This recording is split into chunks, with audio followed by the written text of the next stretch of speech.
কদমতলা ও দক্ষিণ কদমতলা দুটি গ্রাম পঞ্চায়েত এলাকায় একই রাতে চুরির কাণ্ড সংঘটিত হওয়ায় আতঙ্ক বিরাজ করছে এলাকা জুড়ে। ঘটনা মঙ্গলবার রাতে দক্ষিণ কদমতলা গ্রাম পঞ্চায়েতের ১ নং ওয়ার্ড এলাকার বাসিন্দা সুমিতা ভট্টাচার্যের বাড়িতেও কদমতলা গ্রাম পঞ্চায়েতের হাপাইলটিলা এলাকার জুয়েল আহমেদের বাড়িতে। জানা গেছে, সুমিতা ভট্টাচার্যের পিতা শিবদাস ভট্টাচার্য ওনার মা রেখা ভট্টাচার্যের মৃত্যুর পরে আসামের গুয়াহাটিতে স্বামীর বাড়িতে থাকেন না তিনি। বাড়িটি রক্ষণাবেক্ষণের জন্য এক পরিবার ভাড়াটিয়া রেখে গেছেন। ৩ থেকে ৪ মাস যাবৎ ভাড়াটিয়া চিত্তরঞ্জন দাস ওনার স্ত্রী মণি দাস ওই বাড়িতে থাকছেন। গতকাল সন্ধ্যাবেলা চিত্তরঞ্জন দাস সহ ওনার স্ত্রী মণি দাস বিশেষ কাজে বাজারে চলে যান। বাড়িতে ফিরে এসে দেখতে পান ওনার মালিকের ঘরের পেছনে দরজা ভাঙা রয়েছে। পরবর্তীতে তিনি খবর দেন উক্ত এলাকার বাসিন্দা স্বপন আদিত্য সহ অন্যান্যদের। পাড়া প্রতিবেশী সহ উপস্থিত সকলেই বাড়িতে এসে ঘটনার প্রত্যক্ষ করে বুঝতে পারেন চুরিকাণ্ড সংঘটিত হয়েছে। পরবর্তীতে খবর দেওয়া হয় কদমতলা থানায়। এই ঘটনার খবর পেয়ে ঘটনাস্থলে ছুটে আসে কদমতলা থানার পুলিশ।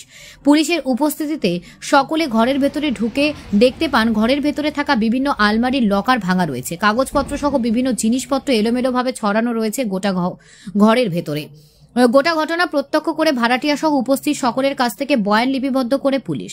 অপরদিকে কদমতলা গ্রাম পঞ্চায়েতের হাপাইলটিলা ৩ নং ওয়ার্ড এলাকার বাসিন্দা জুয়েল আহমেদ ওনার স্ত্রীকে সঙ্গে নিয়ে বিশেষ কাজে সন্ধ্যাবেলায় ধর্মনগরে গিয়েছিলেন।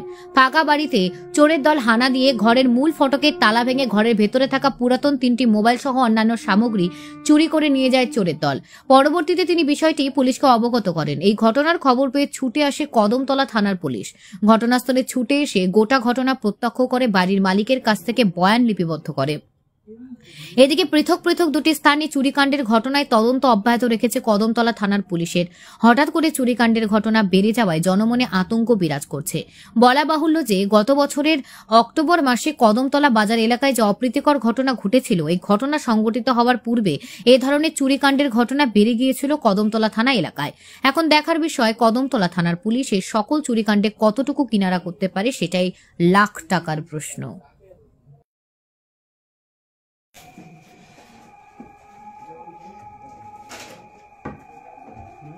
আচ্ছা, কিতা হয়েছে ঘটনা এই বাড়িতে? বাড়িতে তো আমি 7:30টায় গেছি ঘর থেকে বাজার থেকে আইছি 8:30টায়। আপনি কি এই বাড়ির মালিক নি? না, মালিক না, আমি ভাড়া থাকি। আচ্ছা, 3-4 মাস হয়েছে কেন ভাড়া থাকি। আচ্ছা, এই গাড়ি তো মালিক নিয়েও নাই, মালিকও নাই, এখানেও নাই। তারা মেয়েরা এখানে রেখা গেছে, বাড়িটা দেখভাল করে নাই দেখি। এরপরে শোভন আছে, শোভন আদিত্য, তারা কিচ্ছু হইলে তারা গার্জিয়ান হিসাবে আছে এখানে, কিচ্ছু সুবিধা অসুবিধা তারা রাখবে। আমি আইসি পেশাব করার যখন আইসি ইয়ারে দেখি আমার বাং একটা আছে, এই লাকড়ি ঘরের ভিতরে থাকে বাংটা ফেলাই মানে আমার সন্দেহ হইল বাংটা চালাই ফেলাই। সেদিকে আমার ল্যাট্রিনের দরজাও আপেন খোলার পরে আমি আইসি এখানে ইয়ারে দেখি আমার দরজাও খোলা দিল। যেমনি দেখছি দরজা খোলা, এরপরে ডাক দিছি শোভন আইসে আওয়ার পরে আমরা ঘরের লাইট জ্বালাই আর বাঙ্গার দরজা দিয়ে আগে দেখছি দেখি, এরপরে পুলিশ ডাকছি, সামনের দরজা এরপরে খোলা গেছে। কিন্তু সন্ধ্যার সময় যে চুরি হয়ে যায় আর এটা তো সাংঘাতিক অবস্থা না।